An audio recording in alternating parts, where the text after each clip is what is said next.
गमय सोमा ज्योतिर्गमय मृत्युर्मा अमृतं गमय। ओम शांति शांति शांति। असत से सत की ओर, मैं से ब्रह्म की ओर आज का टॉपिक रहेगा। जब मैंने कहा असत से सत की ओर, मैं से ब्रह्म की ओर, मैं आकार है, ब्रह्म निराकार।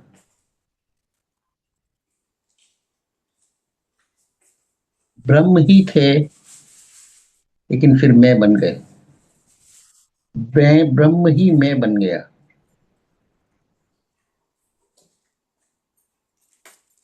और जब तक ब्रह्म में रहेगा तब तक संसार है, माया है, अधूरापन है, सीमितता है, लिमिटेड है। ब्रह्म असीम है, अनंत है, अनादि है। मैं का प्रारंभ है, मैं का अंत है, मैं का जन्म है, मैं की मृत्यु है, मैं में संघर्ष है। मैं का अर्थ सदा चलते रहना। कुछ है वहां से कुछ होने का प्रयास करना। जो अभी नहीं है वो होने का प्रयास करना, कहीं और पहुंचने का प्रयास करना। मैं का मतलब अधूरापन,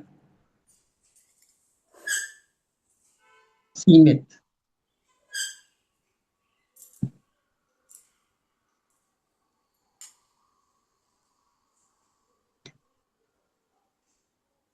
लोग पूछते हैं अगर मुक्ति हो के परमात्मा में मिलना है तो फिर हम जन्म क्यों हुआ, हम अलग क्यों हुए उससे, परमात्मा ने मुझे अलग क्यों किया।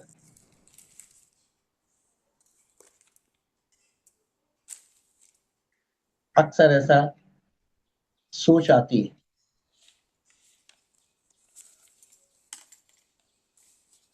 एक बहुत सुंदर उदाहरण तुम्हें देते हैं।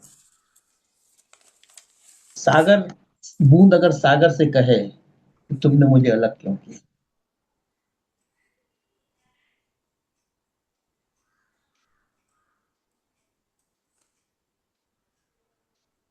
किसी ने अलग नहीं किया।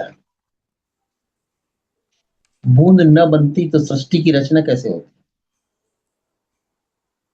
बादल न बनता तो सृष्टि पैदा कैसे होती। लोग कैसे पैदा होते, सृष्टि की रचना का सोर्स है।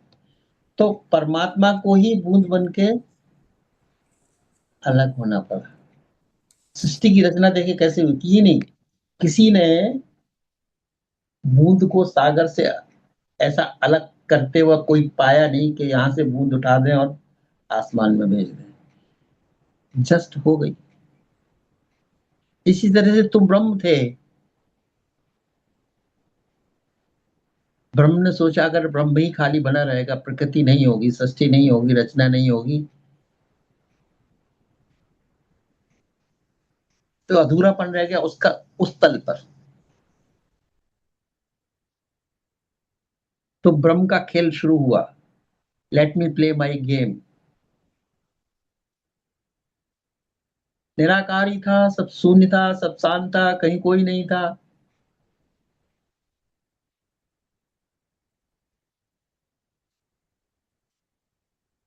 तो लोगों ने समझा नथिंगनेस है, शून्य है। लेकिन ब्रह्म ने कहा शून्य नहीं है। हमारे उपनिषद कहते हैं शून्य नहीं है। अब तुम्हें दिखाते हैं कैसे ये पूर्ण है। कुछ नहीं है फिर भी पूर्ण है। जो शून्य दिखता था वो कैसे पूर्ण है। तो एक बूंद का सागर से अलग होना। बूंद सागर से अलग हुई नेचुरल परिस्थितियों में। अब ये बूंद और सागर का खेल पृथ्वी पर ही ज्यादा दिखाई देता है, दूसरे ग्रहों में नहीं है। पानी ही नहीं है।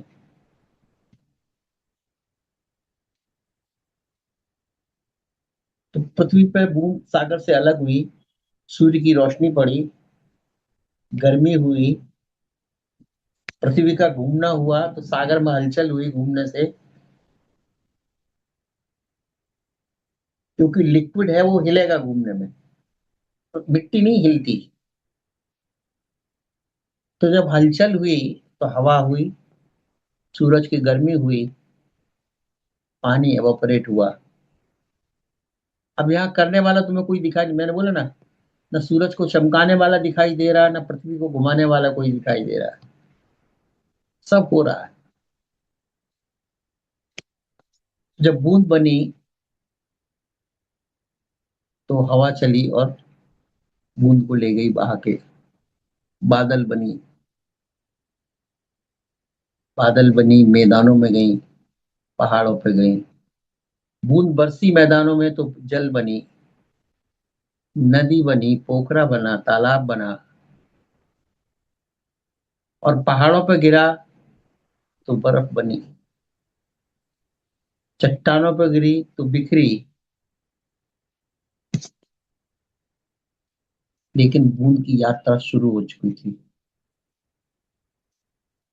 आकार शुरू हो चुका था। जब तक वो सागर में थी उसका कोई आकार नहीं था,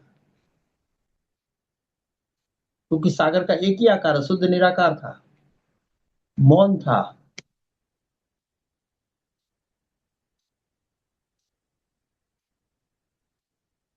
लेकिन जब जल बनी तो कल कल बहाव शुरू हुआ, बहना शुरू हुआ। वही जल तालाब बना, वही जल नदी बना, वही जल पोखरा बना, वही जमीन में ऐसे ही समा गया। और उससे जन्म वनस्पतियों का हुआ, जीवन का जन्म हुआ। धरती जो सूखी पड़ी थी बिना जल के, हरियाली होगी। कोई उगाने वाला नहीं था हरियाली का, कोई पेड़ और बीज लगाने वाला नहीं बैठा था।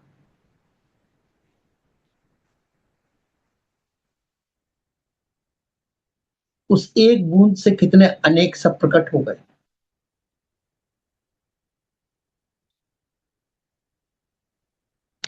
अब प्रश्न तो पूछा, इस सृष्टि की रचना कैसे हुई, किसने बनाई सृष्टि?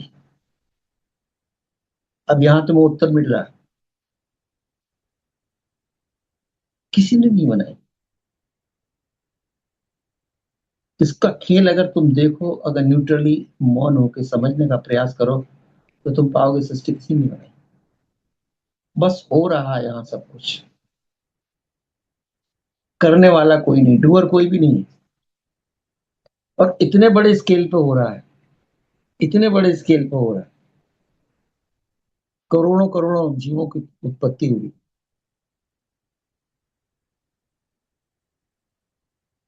करोड़ों तरह के वनस्पतियां, फल फूल पैदा हुए, जीव पैदा हुए। लेकिन बूंद रुकी नहीं। क्यों? क्योंकि उसे तो रूप दिखा दिया, जन्म दे दिया, वापस लौटना है, वापस लौटना है पूर्णता में। आकार बनी लेकिन निराकार पहले थी, तो फिर निराकार में विलीन होना। तो आकारों की यात्रा होती है, इसलिए आकार स्थिर नहीं है। बूंद की भी यात्रा शुरू हो गई। जब से सागर से उठी तो उसकी यात्रा शुरू हो गई। बादल बनी, हवा ले गई, बरसा, पानी बरसा। फिर वो पानी से वनस्पति पैदा हुई, इंसानों ने पिया, नहाया, धोया, सब काम चलाया, उड़ भी गई, फिर बूंद बनी, उड़ गई, फिर भाप बनी, फिर हवा में चली गई। सूखी जल तो भाप बनी, तालाब सूखे तो भाप बनी, पानी बनी तो बहाव बनी। लेकिन यात्रा चालू है, जब तक वो सागर से जहां से उठी थी, जहां से उसका उद्गम था, उद्गम की ओर, सोर्स की तरफ, जहां से बिछड़ी थी, जहां से अलग हुई थी। और जब नदी बन के वापस सागर में मिली, तो फिर क्या नदी का नाम रह जाता कुछ? नहीं। रूप रह जाता कुछ? नहीं। विलीन हो गई। नदी का नाम तभी तक था जब तक वो अलग थी, सेपरेट थी, बहाव था, यात्रा थी, आकारों की यात्रा होती। निराकार यात्रा करता नहीं।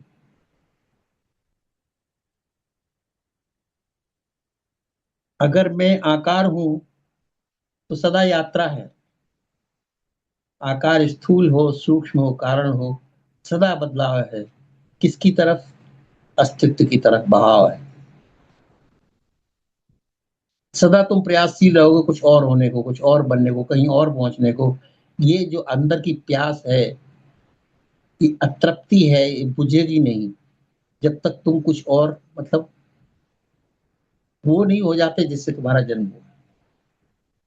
जैसे मैंने अभी एग्जाम्पल दिया, जब तक नदी वापस से सागर में नहीं गिर जाती, समा जाती, फिर से विलीन नहीं हो जाती, तब तक उसकी यात्रा चालू ही है।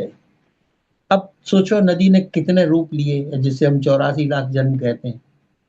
एक बूंद कहीं पत्थर पे गिरी होगी, कहीं रेगिस्तान में रेत पे गिरी होगी, कहीं जमीन पे गिरी होगी, समा गई होगी, विलीन हो गई होगी, फिर से मिट्टी में मिल गई होगी, पानी में गिरी तालाब बनी होगी, नदी बनी होगी, बर्फ पिघली होगी, या बाढ़ आई होगी तो नदी बनी होगी, फिर चली होगी, कुछ पहुंच गई और फिर कुछ से उड़ गई। सारा जल नहीं पहुंचता वापस सागर में, लेकिन सागर को कुछ फर्क नहीं पड़ता, वो सदा पूर्ण है।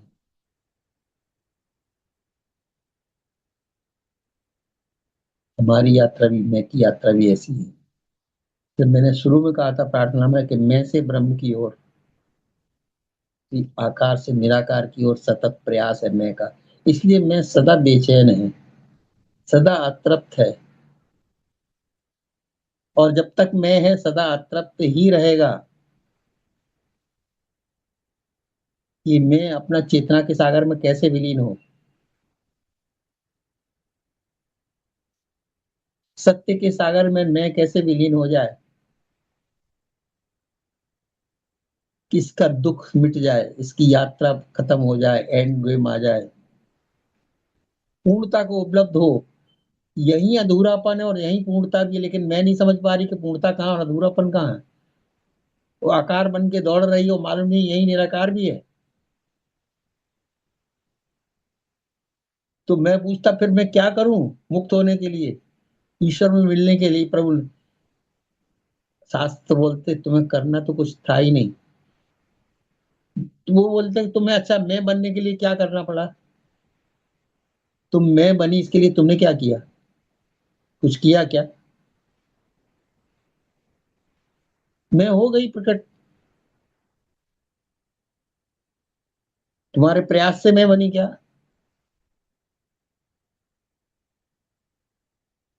अगर प्रयास से मैं नहीं बनी तो बिना प्रयास के मैं मिटी जाएगी। तुमने मैं को याद रखा है, मैं का उपयोग करते हो दिन में अगर 1000 दफे, तो मैं मिटेगी कैसे? मैं तो बढ़ेगी ना। फिर मैं एक थी, फिर मैं दो बन गई, फिर मैं तीन चार बनी, फिर तमाम मेरा बन के रिश्तेदार बने, वस्तुएं बनी। ये एक्सपांसन तुमने किया। अब तुम बोलो हम परमात्मा में कैसे समाये, प्रभु से कैसे मिलन हो, पूर्णता को, अपने पूर्णता को कैसे जाने, कैसे साधे।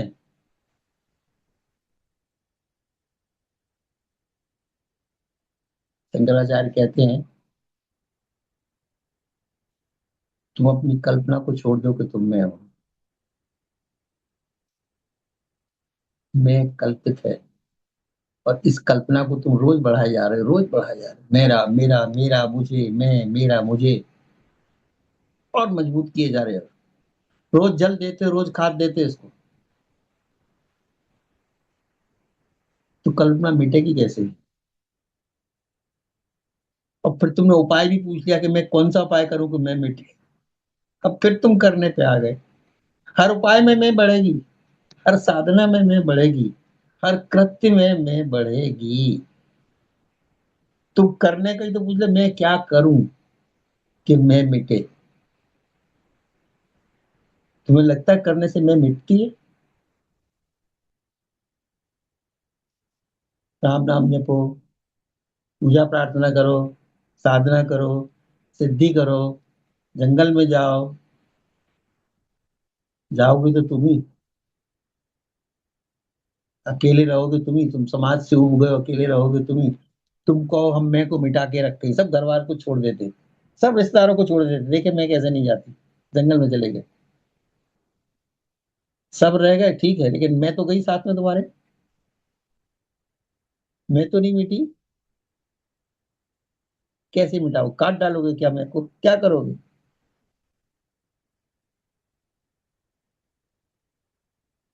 जंगल में एकांत में घूमोगे, गुम जाओगे तो भी मैं तो रहेगा ही, तुम घूमोगे तो भी मैं रहेगी, और मिलोगे तो भी मैं रहेगी, दुखी होगे तो भी मैं रहेगी, और सुखी होगे तो भी मैं रहेगी। तुम्हारी उदासी में भी है, तुम्हारे दुख में भी है, तुम्हारी परेशानी में भी है, तुम्हारी बीमारी में भी है।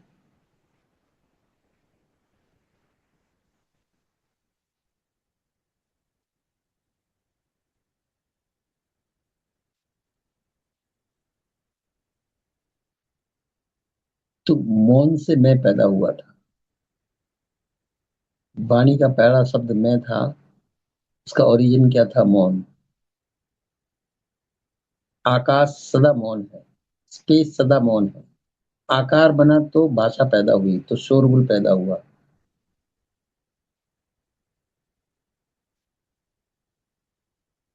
बूंद बनी तो बादल बने, तो गड़गड़ाहट पैदा हुई, बिजली बनी। और नदी बनी तो कलकलाहट पैदा हुई, मूवमेंट पैदा हुआ। आवाज साउंड कहाँ से आई? जब तुमने आकार रूप धारण किया। जब तक निराकार थी कोई आवाज नहीं थी, मौन थी।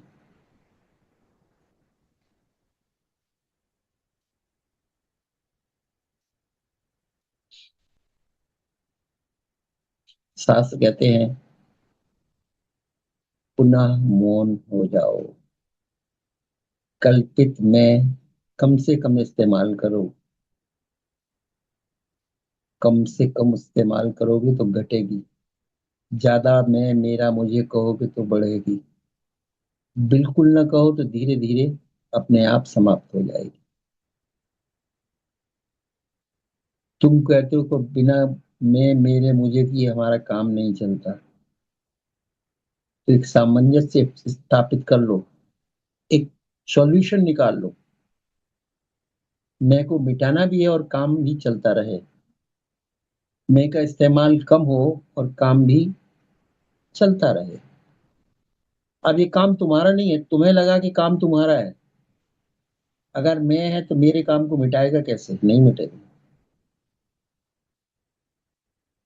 काम बहुत इंपॉर्टेंट है, मैं से भी कभी कभी मेरा ज्यादा इंपॉर्टेंट हो जाता है।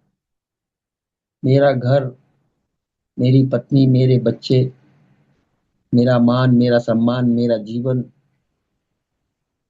लोग क्या कहेंगे, दूसरे क्या कहेंगे?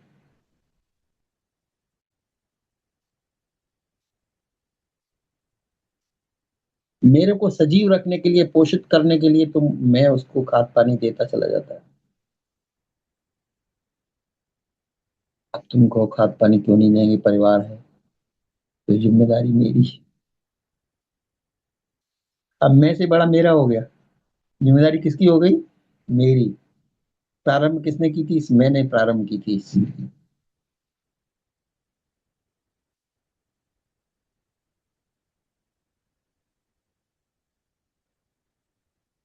और इसीलिए कबीर ने कहा था, जब मैं था तब हरि नहीं।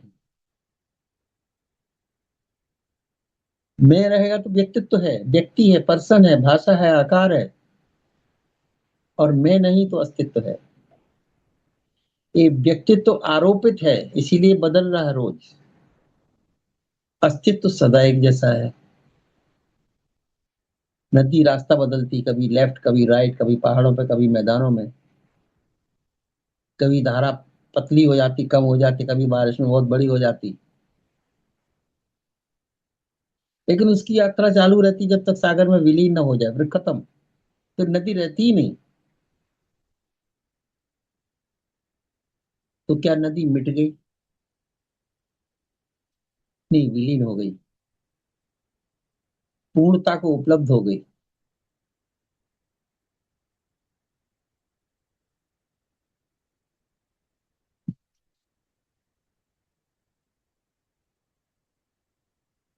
वो बूंद तब तक चलती रहेगी जब तक सागर में विलीन नहीं हो जाएगी।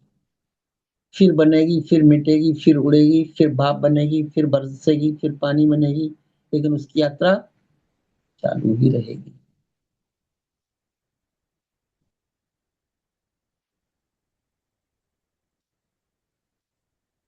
ये जीवन इस मैं, मेरी और मुझे की यात्रा है, इस व्यक्तित्व की यात्रा है। तुम इसे श्रेष्ठ बनाना चाहते हो,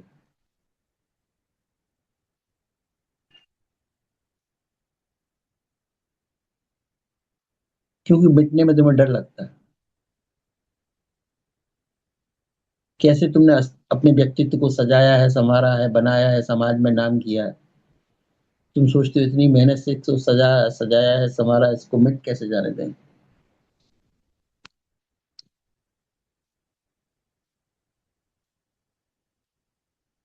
शास्त्र कहते हैं इसको मिटाना नहीं है।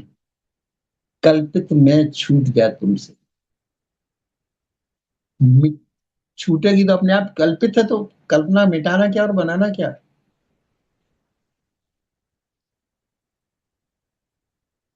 स्वप्न है मैं।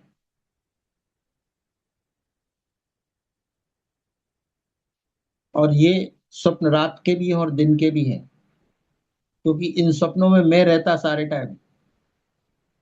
जब तक मैं है तब तक स्वप्न है। दिन में भी जो तुम देखते हो, सब दृश्य स्वप्न है उसी मैं के। मैं के चारों तरफ बुने हुए, मेरे के चारों तरफ बने हुए, मैं, मुझे, मेरे के ही स्वप्नों का विस्तार है। दिन, परिवार, संसार। और रात में भी जब ये मैं रहता है तो दूसरे तरीके के स्वप्न बुन लेता है, क्योंकि ये शरीर नहीं है, सूरज की रोशनी नहीं है, तो ये अपना नया संसार बना लेगा। डार्क दुनिया में भी एक नई लाइट पैदा करके एक नया संसार रच लेगा।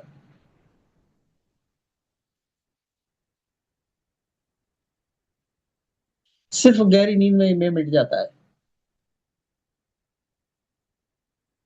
और वही सत्य दशा है तुम्हारी, क्योंकि न मैं है, न मेरा है, न कल्पना है, न संसार है।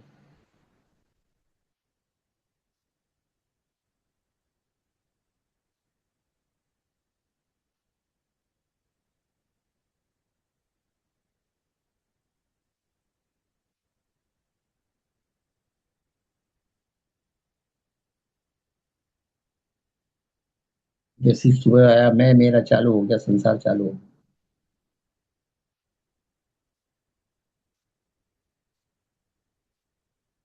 सुख दुख के घेरे मेरे तुम्हारे।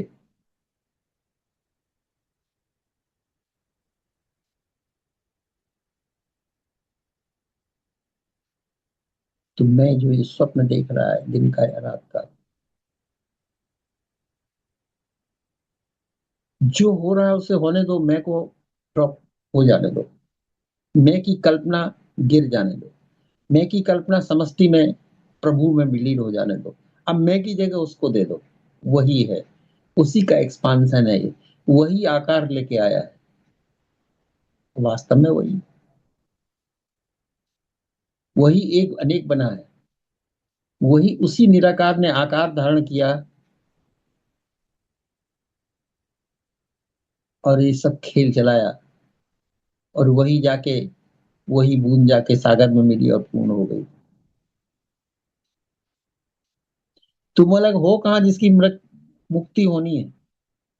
तुम अलग प्रतीत होते हो, क्योंकि मैंने एक नाम रख लिया है, एक बस्ती बसा ली है, पता लिख लिया है।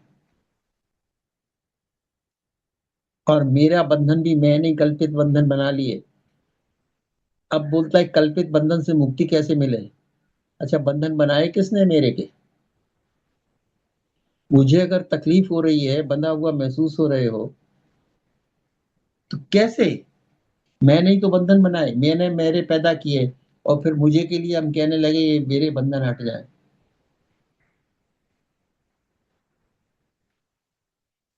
पहले तुमने चाहे बंधन बने, फिर तुम चाहने लगे कि कैसे भी बंधन हट जाए, लेकिन मेरे ना हट पाए। बंधन हट जाए लेकिन मेरा ना छूटे।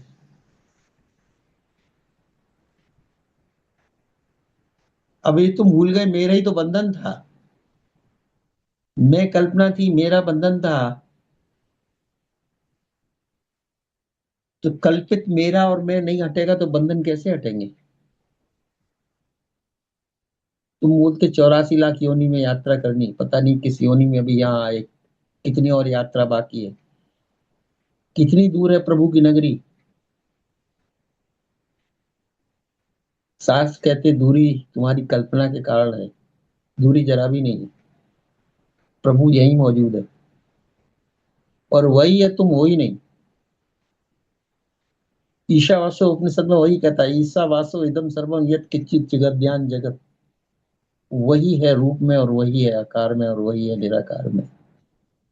उसके सिवा दूसरा कोई है ही नहीं। ये जो कल्पित मैं की लेबल तुमने लगा दी है।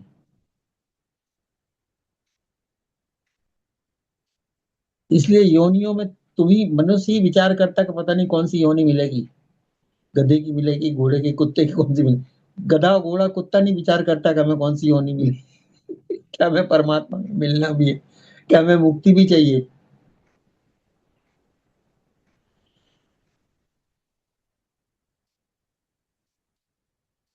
क्योंकि उनका कोई अपना नाम नहीं है, ना उनकी कोई वंश है, ना खानदान है कि बना रहे। मिटे तो मिटे, बने तो बने। ना कोई घर है, ना प्रॉपर्टी है कि नाम चले हमारा। ये तो खेल इंसानों का है।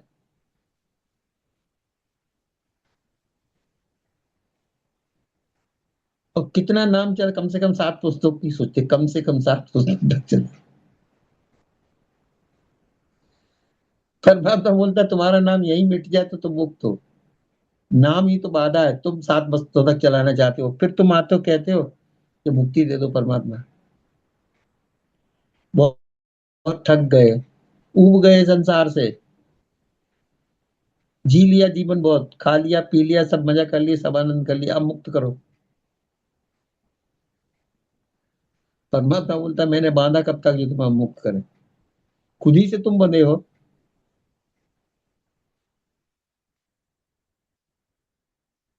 और खुद ही से बंधे हो तो तुम ही छोड़ सकते हो। उस कल्पित में को छोड़ दो, तुम अभी मुक्त हो। तुम पाओगे तुम कभी बंधे ही नहीं थे। बंधन कल्पना है।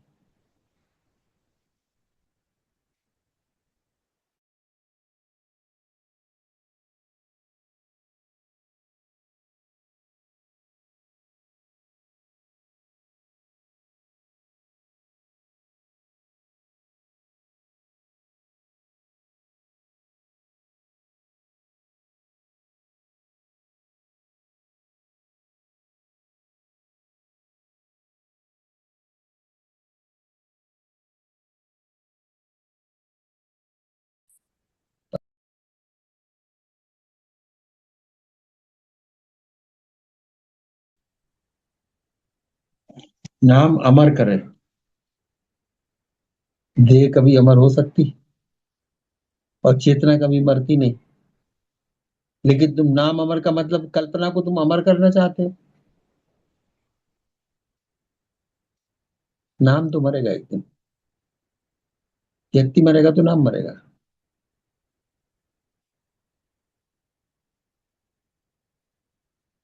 तुम कहते कमाल किया, तुमने कमाल वही करता है, तुम नहीं करते। वही आकार धर के कमाल कर रहा है। उसी के जगत में सारा खेल उसी का है। रावण में भी वही और राम में भी वही है।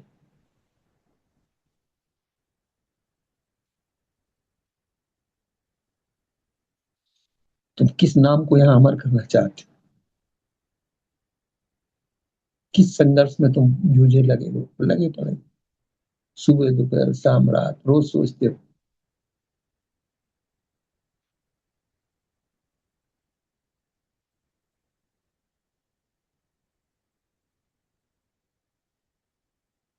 तुम बस जरा सी समझ उत्पन्न हो जाए, जरा सा बोध हो जाए कि मैं दूसरे के लिए व्यवहारगत सत्य है, कहने सुनने के लिए सत्य है, लेने देने के लिए सत्य है, लेकिन ये अल्टीमेट सत्य नहीं है।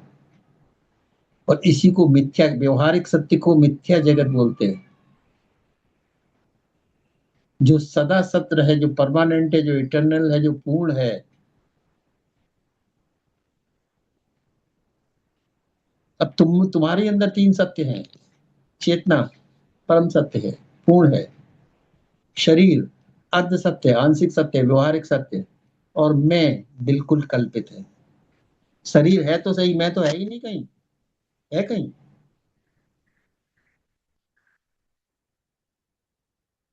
कल्पना को तुम जी रहे हो और कल्पना में लड़े मरे जा रहे हो, लड़े मरे जा रहे हो कल्पना के लिए। तुमने मेरा ये छीन कैसे लिया, तुमने मेरा ये खराब कैसे कर दिया, तुमने मेरा ये डिस्टर्ब क्यों किया। सारा संघर्ष मेरे का है, घर में, परिवार में, समाज में। मैं कहीं दिखता नहीं तो मेरा कहां से हो गया भाई।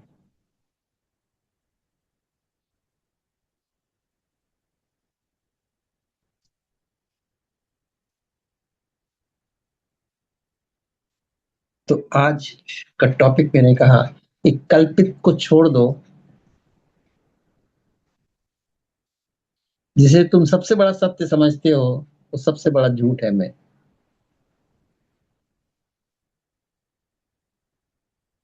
तुम कैसे छोड़े? मौन एक उपाय है, एक ही उपाय है। पकड़ा तुमने है मेरे को, छोड़ दो। कल्पना ही तो है, क्या जाएगा तुम्हारा? तो फिर मैं इससे सब्स्टिट्यूट नहीं करना, वो पहले ही से वही है। मैं को तुमने आरोपित किया है, आवरण, अज्ञान का आवरण रख के मैं को प्रोजेक्ट किया उसके ऊपर जो परमात्मा था इस शरीर में। बच्चा पैदा होता कोई नाम लेके आता है? मैं लेके आता है? नहीं।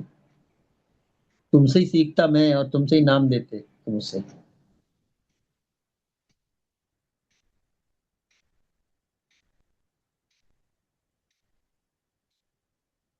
इसीलिए तो जैसे जैसे मैं बुढ़ापे की तरफ चलता है, बचपन से दुख का अंबार लगता चला जाता है, मेरा बढ़ता चला जाता है, चिंता बढ़ती चली जाती।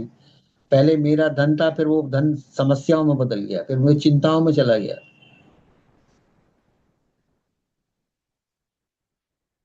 तुम चाहते ये जन्म तो बेकार गया, नहीं पहुंच पाए, अगले जन्म के लिए प्रभु से प्रार्थना कर रहे। अगले मुक्त, अगले जन्म में भी तुम मैं बन के आओगे तुम। मैं कहाँ छूटा तुम्हारा? मैं नहीं छूटा तो क्या जितने जन्म ले लो तुम। और मैं छूटे, ये जन्म पर्याप्त है, ये जीवन बहुत है। क्या करना है?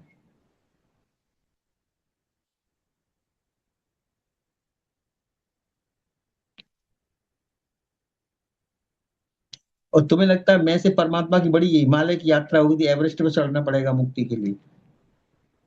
क्योंकि तुमने सुना है, जो साधु संत बन जाता है वो हिमालय में चला जाता है, वो जंगल में चला जाता है, घोर कठिन तपस्या करता है परमात्मा को पाने के लिए, परमात्मा तक पहुंचने के लिए।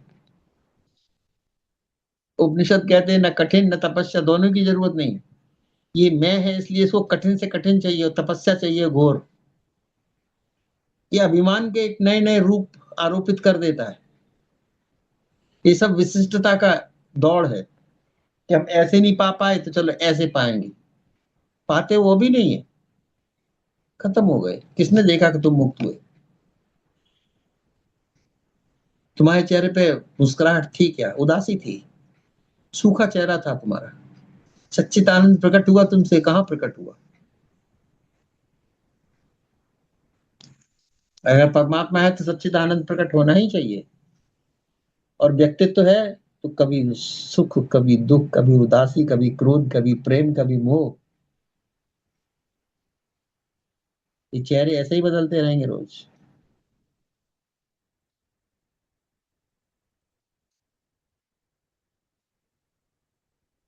तो शरीर तो तुम नहीं छोड़ सकती, और छोड़ने को हम कहते भी नहीं। तुमने बनाया नहीं, जिसको उसे तुम नष्ट क्यों करना करना चाहते हो? जो रचना प्रभु की है उसमें तुम्हारा हक क्या है उसे तोड़ने का, छोड़ने का, खराब करने का? लेकिन मैं की कल्पना तुमने की, वो परमात्मा ने नहीं दी तुम्हें।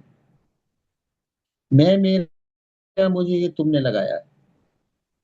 सतगुरु उसे कहते हैं जो तुम्हारा मैं मेरा छुड़ा दे। तुम किस चीज का आशीर्वाद मांगते हो सतगुरु से?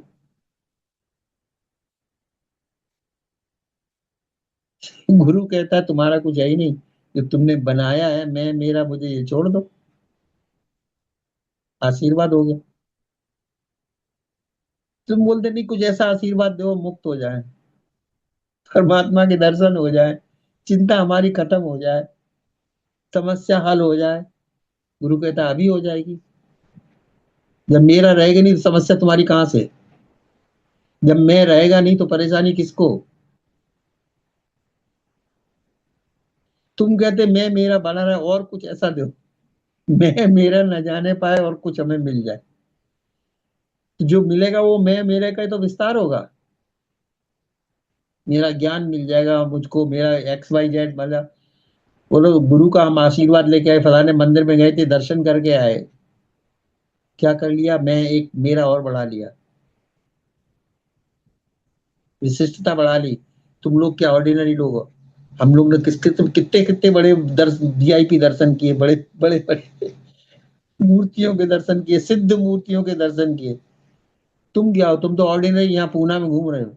हम कैलाश पर्वत तक जाके आए, हालांकि शंकर जी वहां भी नहीं मिले।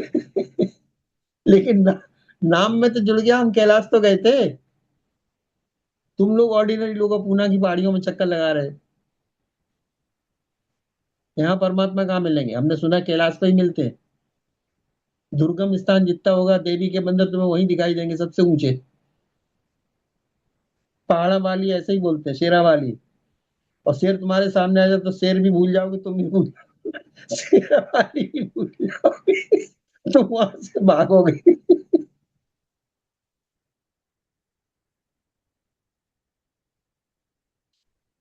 वाह, इंसान कितनी कितनी तरह की कथाएं रच लेता है और किस तरह से घुमाता रहता है एक दूसरे को।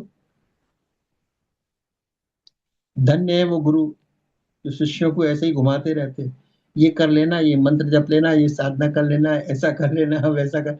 अच्छा, गुरु को बोलो तुमने भगवान के दर्शन किए क्या? हमें आप ये मंत्र दे रहे हो, इस मंत्र को आपने साधा क्या? तो शिष्य बेचारे की हिम्मत नहीं पड़ती गुरु से पूछने की।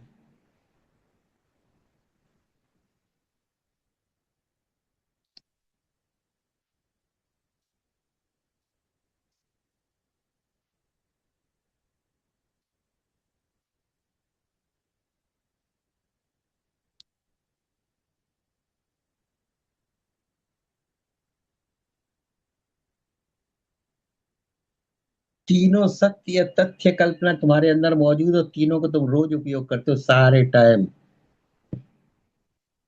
और तुम समझ नहीं पाते हो कि सच है क्या इसमें, इन तीनों का तुम सच नहीं समझ पाते हो।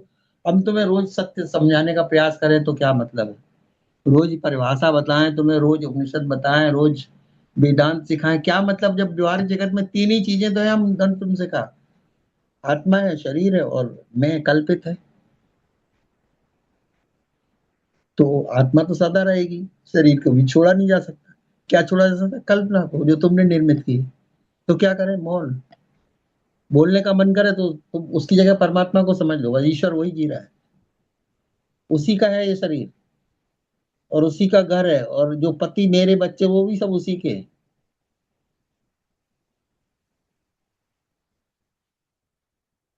न तुम कुछ लेके आते न तुम कुछ लेके जाते, तुम्हारा है क्या?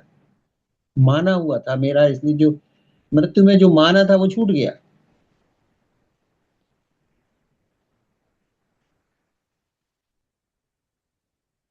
और अगर जान गए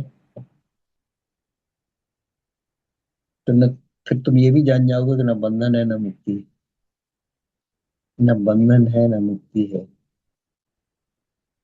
मैं ही बंधन, मैं ही मुक्ति। कल्पना छूटी तो जो बच गया वो हरि है। अब हरि है, मैं ना। चलिए, मेरा तो समाप्त हो गया लेक्चर। अब हरी है मैना। यात्रा कहाँ से? मैं से हरी तक की यात्रा। मुंबई से एवरेस्ट तक की हमने नहीं बोली।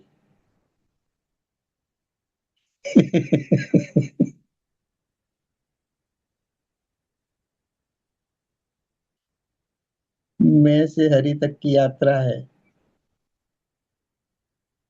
और नहीं होता, धीरे धीरे करो, कम से कम बोलो।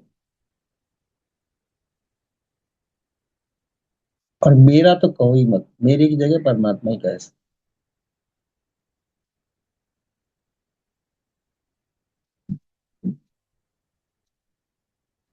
और तुम्हारे अंदर परमात्मा तो किसे क्या चाहिए? परमात्मा तो कुछ नहीं, वो तो पूर्ण है।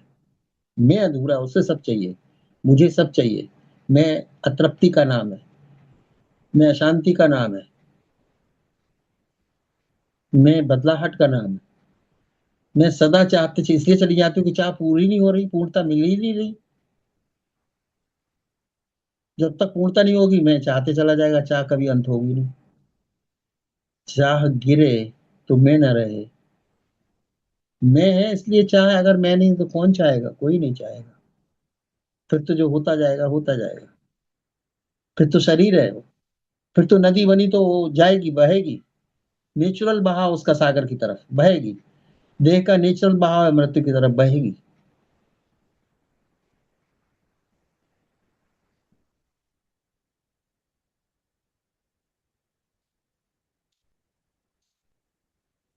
मुक्ति के लिए न घर छोड़ना है।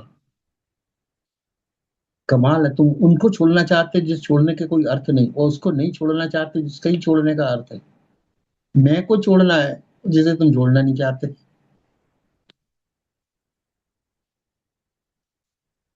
बाकी तुम परिवार छोड़ दोगे, घर छोड़ दोगे, दौलत छोड़ दोगे, बोला मैंने सब छोड़ दिया।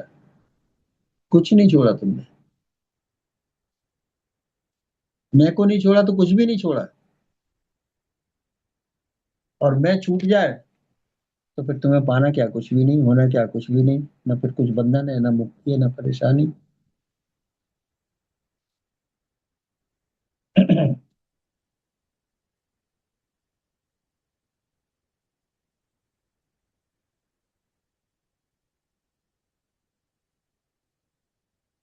और इसमें मेरा अनुभव और तेरा अनुभव में फर्क नहीं होगा। जो अनुभव हमारा है, वही अनुभव आपका होगा।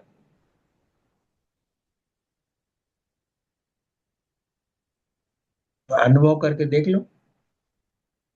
प्रमाण ढूंढने क्यों जाओ शास्त्रों में? तुम स्वयं प्रमाण हो जाओ। परमात्मा है, तुम प्रमाण हो। जीवंत ही प्रमाण है तुम्हारी जीवंतता का, परमात्मा का, आत्मा का। आरोपित सिर्फ मैं ऊपर से तुमने किया है। वो आरोपण हटा है, प्रक्षेप हट जा, खत्म।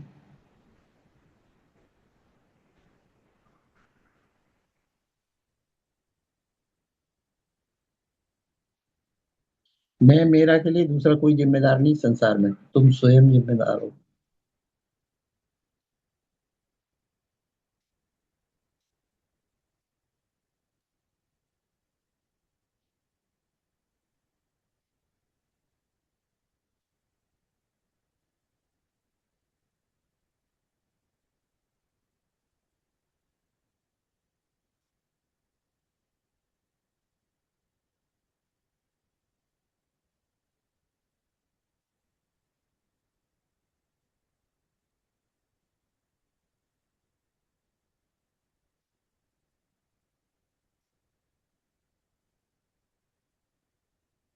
ये नहीं सोचना कि कितनी जल्दी में छूटे। जल्दबाजी नहीं करना। तुम बस बोलना बंद कर दो, कम कम कर दो। इतना बोलना, पहले 50%, 10% पे आ जाओ। फिर वो भी छोड़ देना।